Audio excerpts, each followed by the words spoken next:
Un placer que la universidad realmente haya acogido este proyecto. Un proyecto completamente innovador, en una época convulsionada, en una época caótica como vivimos particularmente para la familia. El Papa Francisco dijo hace un tiempo, cuidemos la familia, porque en ella se juega nuestro futuro. Qué gran acierto el del Papa Francisco. Cuidar la familia significa que, y depende el futuro nuestro de ella, porque los hijos que hoy estamos cuidando, criando, alimentando, colocando semillitas en el corazón, en el alma, son los hombres del futuro, los presidentes, los científicos que van a salvar al mundo o lo van a destruir. Como ustedes saben, vivimos en épocas del hiperdesarrollo tecnológico y del subdesarrollo familiar. Épocas en las que aprendemos de todo, menos a criar hijos con límites, con valores y principios, disciplinar, decir que no más a menudo. Hay que dejarlo en libertad, se dijo. Esto lo dijo la psicología a partir del siglo XIX, fue desarrollándose en torno a la filosofía, a la consideración del niño. El siglo XIX fue el siglo del niño. Pero nos fuimos al otro extremo, porque esto es una de las características de Occidente, ¿verdad? A la civilización occidental le gustan los extremos. Y entonces, de tener a un niño subsumido antes del siglo XIX, de tenerlo, digamos, sin que fuera importante, pasamos ahora a dejarlo hacer lo que se les da la gana. Pobrecito, el nene tiene que poner sus reglas en la casa y los padres, nosotros tenemos que cumplir esas reglas. No sea cosa que se traumatice y pida al juez cambiar de padres, como ya pasó acá en los Estados Unidos, y el juez le permitió cambiar de padres a un niño de 13 años. Vale decir que estamos en una época muy convulsionada. Claro que para entender estas cosas que están costando, esta falta de parentalidad responsable que está costando la vida de muchos niños, que se suicidan, masacran, se tornan adictos, ¿verdad?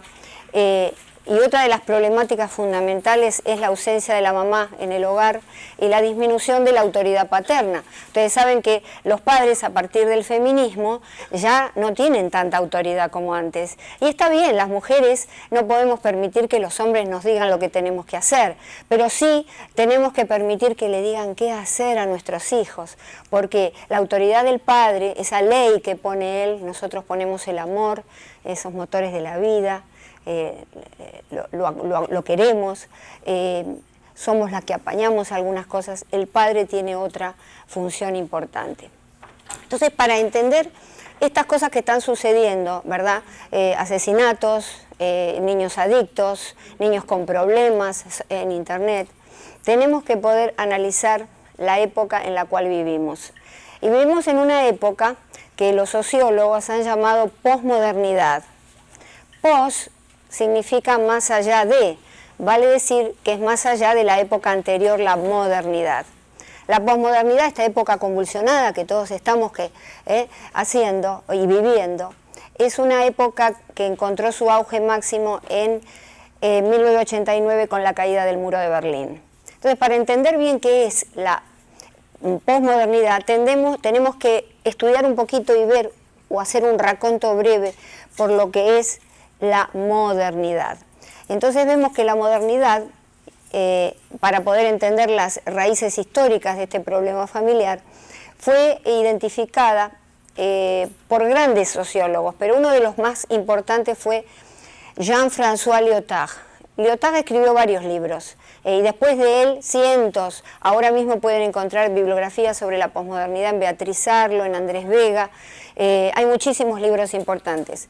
Pero este es un libro señero, la posmodernidad. Y él aquí, la posmodernidad explicada a los niños, analiza muy simplemente lo que fue la modernidad y la consecuencia de esta época actual. Dentro del libro hay un curso, una pequeña narrativa que es axial, que se llama Misiva sobre la historia universal. Vale decir que ahí dice él que la modernidad, una época que nació en el siglo XV y XVI aproximadamente y se extiende hasta el siglo XIX, quiero decir, no es taxativo, porque ustedes saben que todas las épocas hay un periodo de transición. Esta época dio 4 grandes relatos históricos. Esos 4 grandes relatos históricos tienen la particularidad de haber ofrecido al mundo, a los hombres, la esperanza de salvación, de las grandes cosas, de los padecimientos, de los problemas humanos. Era una promesa de plenitud que se veía a distancia, por eso además eran teleológicos, que quiere decir que yo miraba el camino y veía claramente el horizonte y mi llegada. Eso le dio una gran tranquilidad al hombre de la modernidad.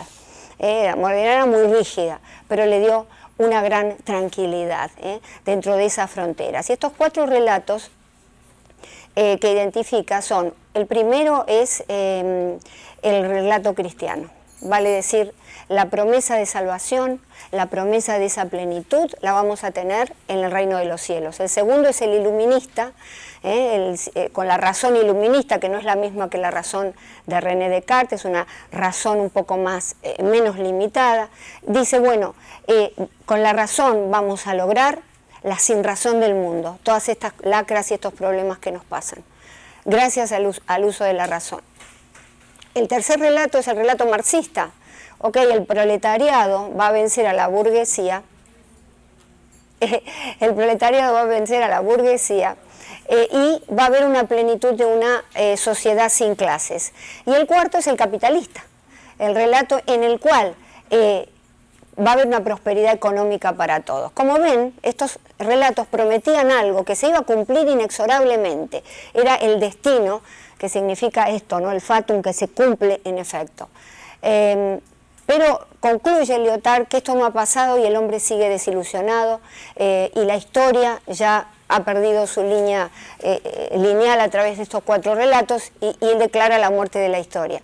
Y entonces surgen en su lugar, alrededor del siglo XIX, pequeños relatos, ya no están estos grandes, no hay verdades, no hay principios morales, no hay justicia, no hay verdad. Esos imperativos categóricos, esos imperativos fuertes que toda sociedad debe tener para desarrollarse sanamente, porque sin valores no puede haber verdades múltiples, tiene que haber una verdad en la que todos podamos estar de acuerdo.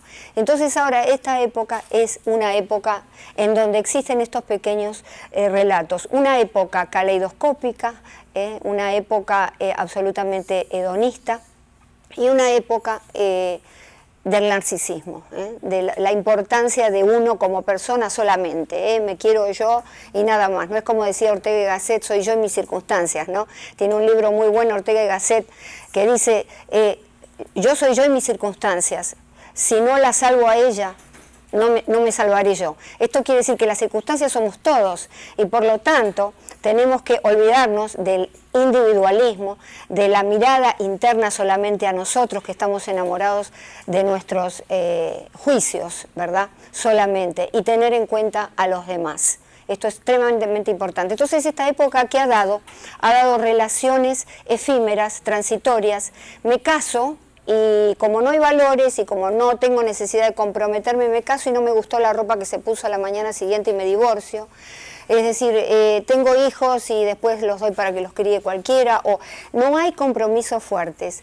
Zygmunt Bauman, que fue un gran historiador, un gran pensador, dijo también que esta era una época líquida. ¿Qué quiere decir? Que las relaciones entre los seres humanos, la amistad, el amor a la familia, todas esas cosas se escapan como el agua entre los dedos. Y así como el agua, el hombre posmoderno, nosotros, como no estamos sujetos a ningún compromiso ni a ninguna verdad que cumplir, lo que hacemos es amoldarlos a las circunstancias que nos convienen, como el agua se amolda al recipiente que lo ponemos. Es decir, es una época, como ustedes ven, bien difícil, que ha marcado un cambio fundamental en la mentalidad de la familia también, sin duda. Entonces vemos que la posmodernidad es centrífuga. Esto quiere decir que nos tira hacia afuera, nos separa, nos desune. La modernidad era centrípeta, con todos los errores que pudo haber tenido, ¿no? Con todas las equivocaciones. Nos centraba. El hombre estaba detrás de una ideología, detrás de una creencia, de una verdad. Ahora estamos detrás de la computadora o detrás del espejo, porque bueno, nos gusta mirarnos mucho, la imagen es muy importante, ¿verdad? Y sin duda que el narcisismo, como les dije, es el símbolo de esta época. Entonces estamos todos allí, estamos juntos, pero no estamos juntos. Y esto es un problema, las grandes contradicciones de la posmodernidad, la globalización y la revolución tecnológica. Esta era dio la globalización. Entonces ahora que hicimos esta pequeña reseña histórica, nos damos cuenta por qué no se han globalizado verdades y valores necesarios para poder desarrollarnos como seres humanos. Humanizar lo humano, este es el mensaje que debemos tener, porque no nacemos humanos sencillamente allá muchos miles de años atrás y ya está, sino que tenemos que humanizarnos. Entonces la globalización no ha sabido globalizar principios, valores, verdades que sostienen la familia, las grandes filosofías de la vida y que por otro lado sostienen a la sociedad.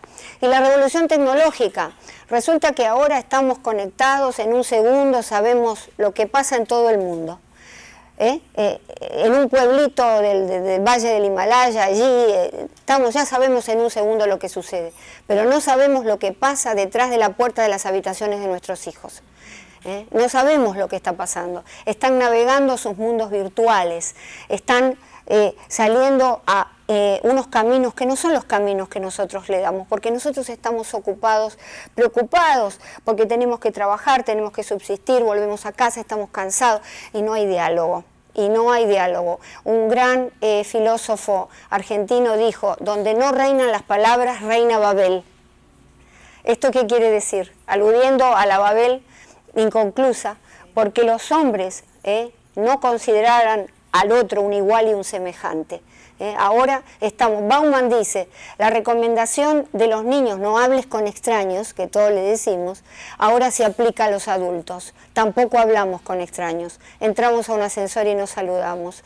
Tratamos y nos encontramos en una encrucijada con un auto, tiramos el auto encima, ya no nos interesa. Y entonces este es el clima en donde se desarrolla la familia posmoderna. La familia posmoderna que está así. No sé si ustedes van a los restaurantes y los chicos de 2, 3 años están con la tablet, con los videojuegos y nadie habla. Los padres están con el celular. Entonces eso produce una involución muy tremenda en el cerebro del niño. Las neurociencias lo están viendo ahora, porque el niño necesita estímulos, pero no estímulos tecnológicos. La familia moderna, nos reuníamos en torno al abuelo, a la abuela, a las historias que contaba, que eran lindas, nos reuníamos en torno a la familia y jugábamos juegos de mesa, cosas que ya ahora no existen más. Y fíjense que el desarrollo político y económico también necesita de estos valores que hemos perdido. Los expertos en el desarrollo de las naciones imaginan un triángulo, el desarrollo de una nación. En la base está la cultura y en los otros lados la política y la economía. Y entonces, ¿qué dicen ellos? Dicen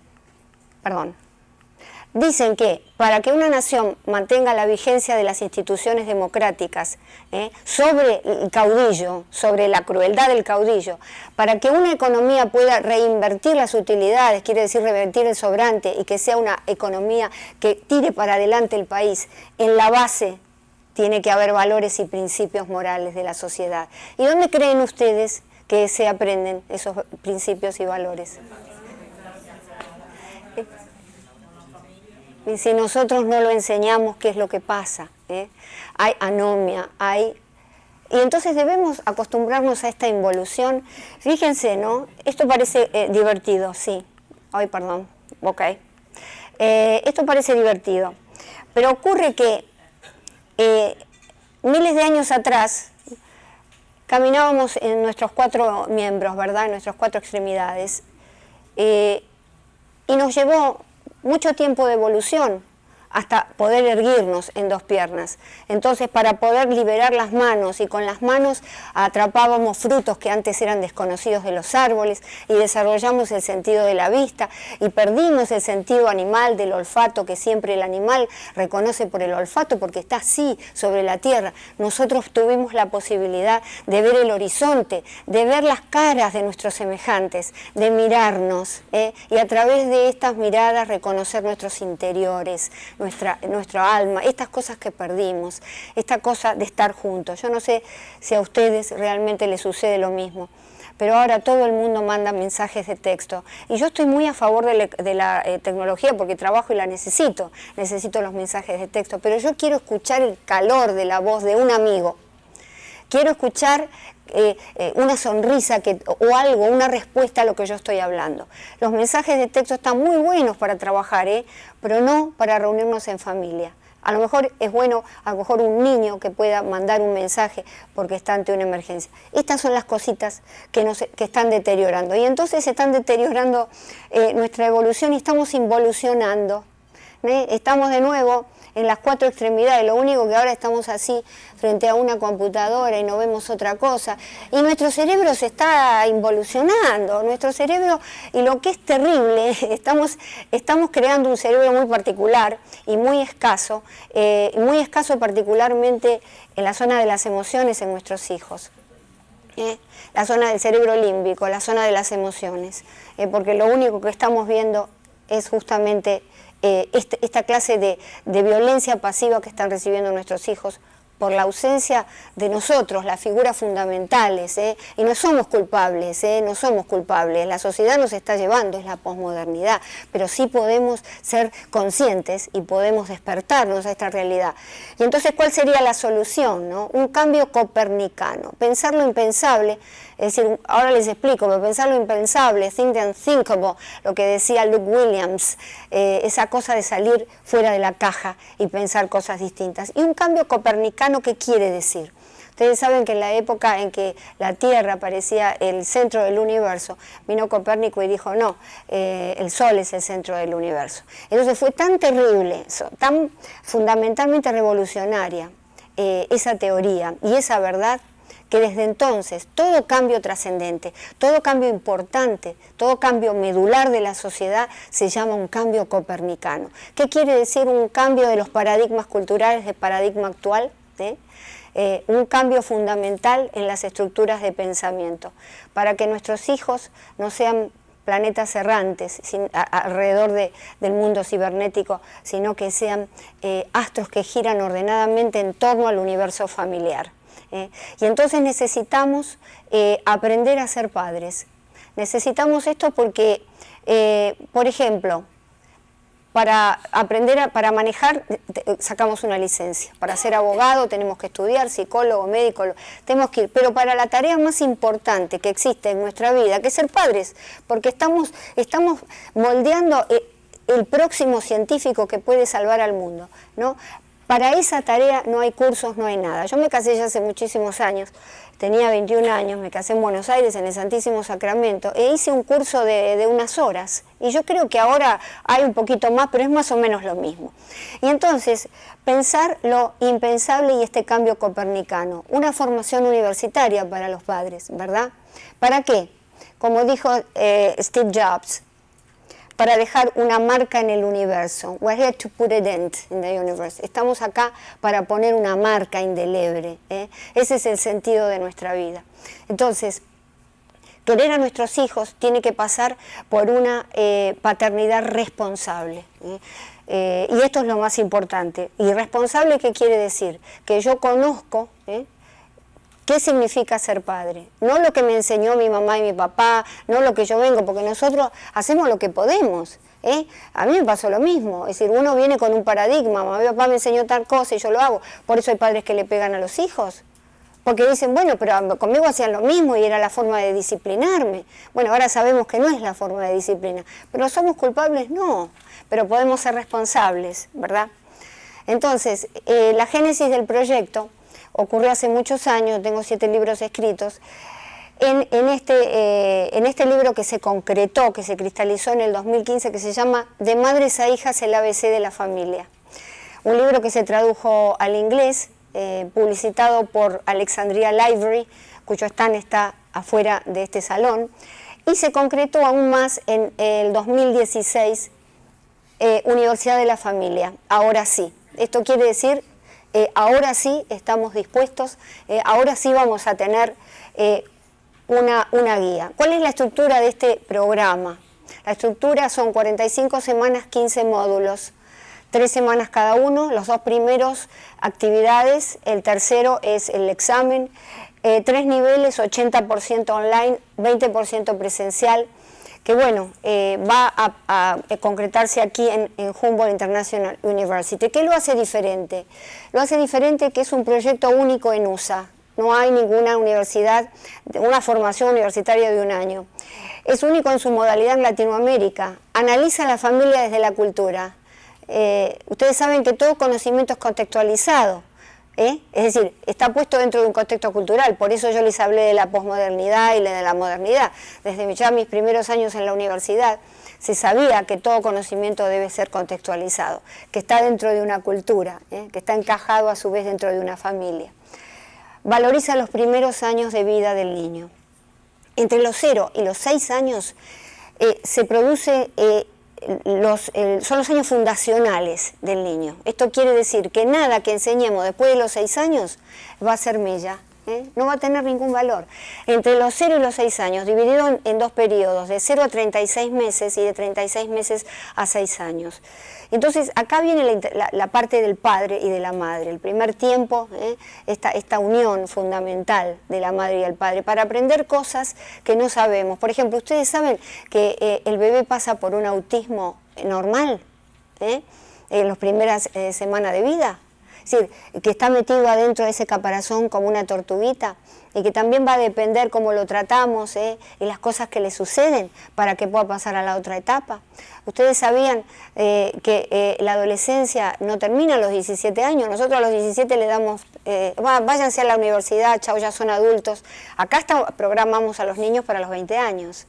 Y resulta que las neurociencias en todos los laboratorios del mundo, liderados por la Universidad del Colegio de Londres, por una gran neurocientífica, ya determinó que a través de MRI funcionales, que son unos videitos del cerebro que le toman, hicieron estudios longitudinales, una persona a los 5, a los 10, a los 15, a los 20, y descubrieron que la adolescencia termina alrededor de los 28 o 30 años. ¿Por qué? Porque el cerebro, el neocórtex, que es lo que nos hace ser seres humanos, porque tenemos 3 cerebros. El último que se ha desarrollado es el neocórtex. Ese es un cerebro muy importante. Eso es lo que nos hace ser seres humanos. La sustancia blanca que lo recorre, que justamente recubre, que facilita la unión de las neuronas, termina de irrigar esa zona recién a los 30 años. Entonces uno se pregunta, bueno, nosotros acá estamos acelerando un poco las cosas, ¿no? Sí. Todas estas investigaciones, todas estas cosas debemos saberlo. ¿Qué significa una simbiosis con la madre? ¿Qué significan, por ejemplo, el padre entre los 36 meses y los 6 años? La intervención del padre que pone al hijo en la sociedad.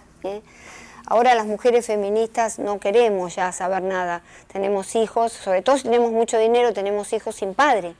Y resulta que el niño necesita un padre. Ojo, no estoy hablando de la mujer que se ha tenido que divorciar porque estaba en malas condiciones o porque se quedó viuda. Estoy hablando del deseo de tener un hijo sin padre. Estamos como sacando una pata a la mesa.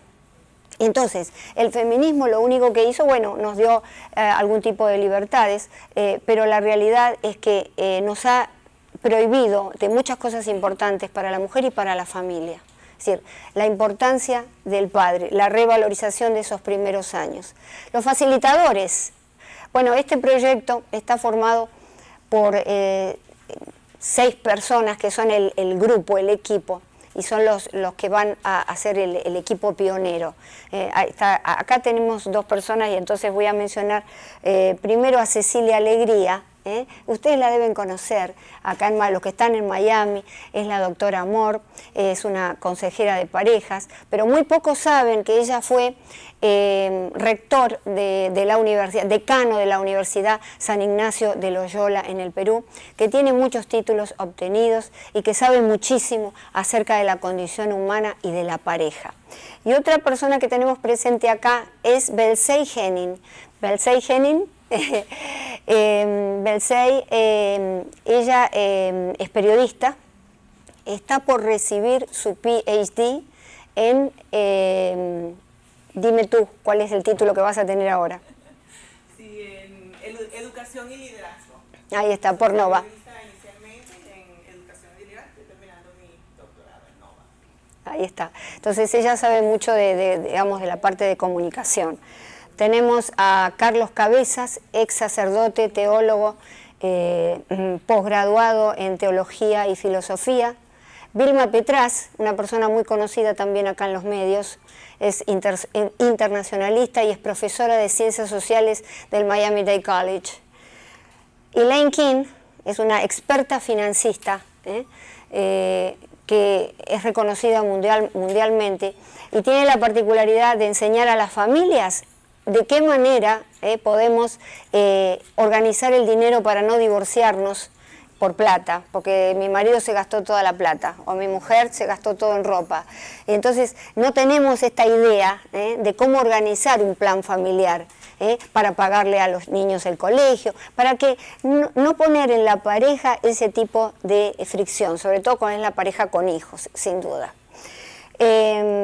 Joaquín Estrada Montalbán es historiador, tiene un blog de cultura muy bueno y ya hemos dicho todos. Realmente estoy muy orgullosa de estos facilitadores y decirles que esto es un proyecto completamente pionero e innovador, donde ustedes van a poder contestar en la comodidad de su hogar todas las preguntas que tienen acerca de la parentalidad.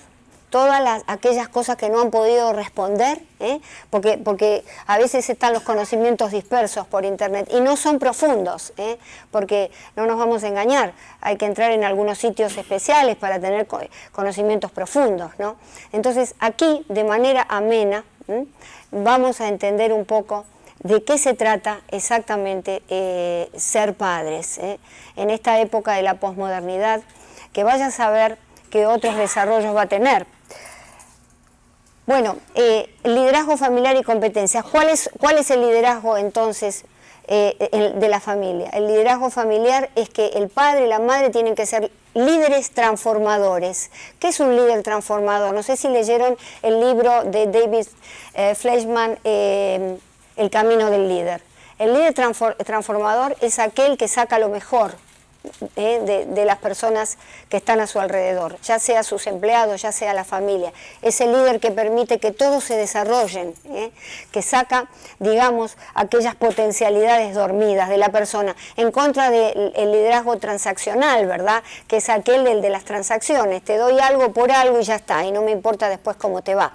No, este líder transformador lo necesitamos, porque las potencialidades del líder transformador son autoridad experta. ¿Qué significa la autoridad experta? A enseñar a los hijos por el ejemplo. No tiene ningún sentido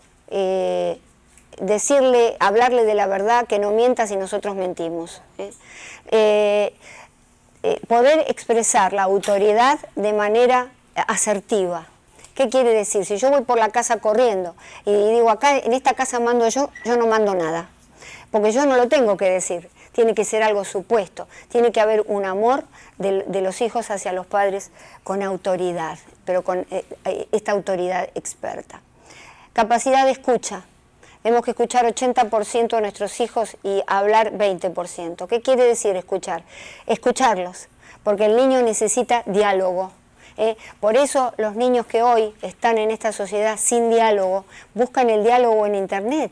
Ustedes saben que la adolescencia es una etapa en que los adolescentes necesitan identificarse con sus pares, pero al mismo tiempo necesitan tener padres referentes en la casa, a quienes poder consultar, o por lo menos no consultar, pero poder ver cómo van desarrollándose en la vida, porque estamos enseñando por el ejemplo. Capacidad de empatía. ¿Qué es la capacidad de empatía? Ponerme en los zapatos del otro, ponerme en el zapato del niño. Bueno, este diálogo que les voy a decir es muy común. El padre le dice al niño, mira, sos un vago. Yo a tu edad, a los 17 años, yo estudiaba, trabajaba, mantenía a mis padres porque éramos pobres, y vos no haces nada, tú no haces nada, tú estás ahí todo el día tirado sin hacer nada, esto es una barbaridad, esto no le vamos a enseñar nada, al contrario lo vamos a minimizar más y lo vamos a poner abajo y va a decir, y bueno, si total nunca voy a ser perfecto como papá. ¿Qué tenemos que hacer? Decirle, hijo, a tu edad yo también pasé por las mismas cosas, a tu edad también sufrí por amor con una parejita, me costó mucho el éxito, me costó la universidad, pero lo logré y aquí estoy y yo soy el ejemplo vivo de que en efecto tú lo puedes hacer también si lo hice yo como padre. La capacidad de diálogo, hablar, lo que hablaba Paulo Freire en dos de sus libros importantes, Pedagogía del oprimido y Pedagogía de la esperanza. La capacidad de dialogicidad, le llamaba él, lo dialogal, poner en la palabra. Cuando no hay palabras, acuérdense, sobreviene Babel. Hay que hablar y para eso tenemos que tener tiempo. Es mentira, bueno, con la calidad es suficiente, es mejor la calidad que la cantidad. No, la cantidad también es importante. Por eso tenemos de alguna manera que darle tiempo. ¿Cómo? Bueno, los fines de semana, a lo mejor, o llegamos de, ¿cuántos de ustedes llegan del trabajo y se ponen a hablar con los hijos? Están cansados, todo el mundo está cansado, esta es la verdad, pero tenemos que hacer un sacrificio. Mala suerte, tuvimos hijos y tenemos que darle ese tiempo. ¿Qué va a hacer? Esto es una mala noticia, pero bueno, hubiéramos pensado la parentalidad, que esta es otra de las cosas que va a enseñar la universidad. ¿Cuándo yo tengo que tener hijos? Una madre, ¿cuándo va a tener hijos? Cuando está en el pico del éxito de su carrera y entonces como la sociedad le dice, ah, mira, tenés 38, ya tenés que ser madre y mi marido quiere tener un hijo, voy a tener un hijo. Esa es una mala oportunidad para tener un hijo. El hijo se tiene cuando en realidad el único proyecto es el hijo, o por lo menos se lo puede priorizar. Cuando la madre puede estar en un part-time y no trabajar todo el día. Y si no, mis amigas mujeres, no es necesario tener hijos. La cultura nos lleva, o sea, estamos poniendo vieja, pareciera que es un destino la maternidad, y no es el destino cuando no estamos preparadas, cuando no tenemos tiempo para estar con el nene, porque después, además, nos sentimos culpables. Nos sentimos mal, pues lo tenemos que dejar. ¿Qué vamos a hacer si hay que trabajar? Entonces, todo esto son enseñanzas para que ustedes las aprendan y puedan pasarlas a sus hijos a su vez, y decirle esto que es tan importante. Todo esto son las competencias del siglo XXI en el liderazgo familiar. Bueno, perdón, Michael, les voy a dejar con un video, si puedes venir, los voy a dejar con un video de 7 minutos, que es de una entrevista en mi segmento en Mega TV con María Elvira Salazar, Escuela de Padres.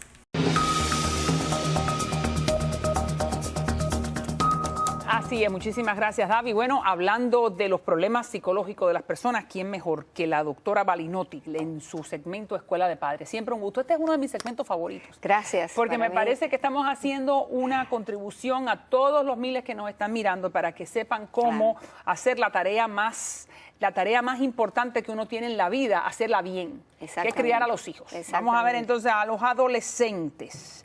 Un adolescente se escucha que es bastante rebelde, ¿no es así? Sí. Y esa rebeldía, ¿cuáles son las causas? Bueno, es un rebelde con causa, porque dicen los chicos se rebelan, no tienen causa, son rebeldes. En realidad hay varias causas. Una es la causa neurobiológica, es decir, hay muchas hormonas que empiezan a liberarse en el cuerpo, progesterona, estrógeno, del niño puber. Y esto va increyendo y ejercitando unos cambios anatómicos muy profundos y muy rápidos. No se pueden adaptar a esos cambios y eso le provoca una gran agresión. ¿Por qué impacta sobre las emociones, sobre la autoimagen, sobre cómo se ven en el mundo? Muchos varones realmente se quejan porque crecen demasiado, porque los pies son más grandes que las manos, porque, bueno, todas estas cosas que suceden en la adolescencia. Están muy flacos, es decir, a veces se ven desproporcionados. Realmente... y las niñas, ay mamá, qué fea estoy, me dicen, ay, que estoy muy fea. El acné, la piel que se engrosa, Todo eso es tremendo y eso les crea una gran angustia, una gran ansiedad, impacta sobre las emociones porque también hay cambios psicológicos. Por ejemplo, se desarrolla el área del intelecto, se desarrolla la creatividad y entonces ellos empiezan ya a cuestionar aquellas reglas que de niños aceptaban. Empiezan a ser los padres ya no los héroes, los amigos son los héroes. No los malvados, los villanos. Los villanos son los... Pero realmente esto es necesario, porque el niño necesita tener lo que se llama rebeldía adaptativa, adaptarse. Rebeldía adaptativa. Claro, esto es pasar de a poco, adaptándose en las distintas etapas de ser ni un niño ni un adolescente a un adulto. Es decir, está en una etapa de transición muy profunda y muy traumática. Y también necesita, lógicamente en psicología se dice el padre debe caer o la madre debe caer. ¿Esto qué quiere decir? El padre debe caer. Claro, que el padre con toda esa sabiduría y esa admiración que los niños le tenían, ya ahora no, es aquel al que se cuestiona, es al que dice, papá, yo puedo más que vos. Mira, a mí se me ocurrió una cosa que me parece mejor que lo que tú piensas. Entonces, esto es necesario y los padres, ¿cómo lo tenemos que ayudar? Lo tenemos que ayudar manteniendo la disciplina con autoridad experta. ¿Qué es la autoridad experta? Autoridad experta. Esto quiere decir enseñar con el modelo de vida. Sí, es decir, la conducta que yo espero que mi hijo desarrolle, tengo que desarrollarla yo primero. Bueno, pero por ejemplo, le voy a dar un ejemplo. No estás estudiando, hoy, si ya me ve que yo me paso el día estudiando, si no son los periódicos, son los libros, ahí me ve estudiando, pero ella no quiere estudiar porque prefería estar en el teléfono. ¿Qué hacemos? Claro, bueno, hay que autoridad experta. La autoridad experta, además, tiene que ver y depende de las charlas que se tienen con el adolescente. Por ejemplo, nunca hay que decirle, bueno, yo a los 17 a tu edad, además de estudiar, trabajaba y mantenía a mi familia. Eso está mal. Es decir, ya, mira qué interesante. Claro, porque entonces lo que hacemos es realmente minimizarlo, ponerlo abajo. Es decir, yo nunca voy a alcanzar lo que en definitiva papá, mamá eran casi imperfectos. Entonces, ¿qué hay que hacer? El approach para que el adolescente te haga caso en todo esto es decirle, yo a tu edad tenía los mismos problemas que tú. Yo a tu edad sufría lo mismo. En realidad me costó muchísimo superar las crisis. Me costó muchísimo estudiar, pero lo logré. También sufrí cuando una pareja me dejó, porque están en esa etapa también. Y entonces esta empatía... Mira qué interesante lo que está diciendo. Es decir, yo me solidarizo con lo que tú estás... Claro, me pongo en los zapatos del niño. No pierdo autoridad, ojo, porque le estoy hablando de las etapas de mi pasado remoto. Entonces lo tengo allí y eso a él le favorece y se abre al diálogo. Otra de las cosas... Espera un momentico, no tan fácil.